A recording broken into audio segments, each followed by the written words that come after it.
The mass polar bear invasion of Russia, the Fat Site. In 2019, a small town in the north of Russia was invaded. But not by humans, but by polar bears. Russia has over 50 polar bears across its northern region, where it meets the Arctic. So, why were so many entering villages at once? Let's have a look at why these ice dwellers made an invasion of Russia. Polar bear sightings in Russia aren't common. Russia has over 50 known polar bears living in and around the north, where the country meets the Arctic. It is not common for polar bears to come onto land as they are ice-based creatures. They live on the frozen waters, as this is where the majority of their food sources are. During the cold winter months, they need to stock up on fatty foods that are high in protein in order to survive the harsh environments. But in 2019, dozens of the fierce bears came onto land, disrupting a village and looking for alternate food sources. The archipelago of Novaya Zemlya was invaded.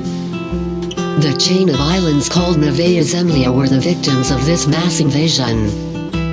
On February 16, 2019, a state of emergency was called by Arkhangelsk Oblast authorities as dozens of polar bears were seen entering inhabited areas, including homes and civic buildings. With only a total population of 3,000 people, the islands were under attack from polar bears who were searching for food.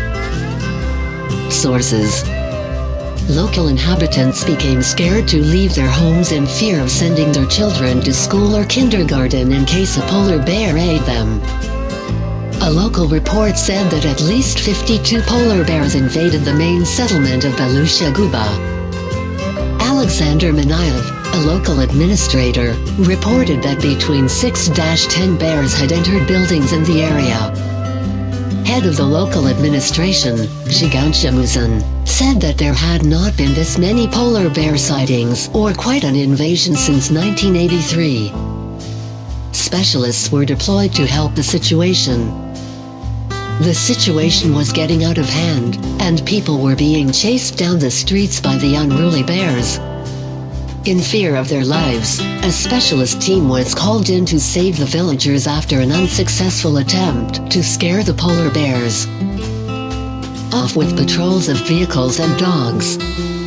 Russian law states that it is illegal to hunt and shoot polar bears, so specialists from the Russian Environmental Authority were deployed to remove the polar bears in a non-harmful way. The law against hunting has been in place since 1956 as polar bear numbers were declining at a rapid pace. Global warming is destroying habitats.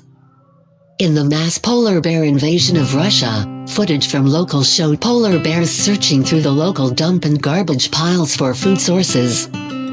Due to climate change, ice caps are melting at a decline of 13% every decade, which means the polar bear's habitat is being destroyed, and their food sources are becoming scarce.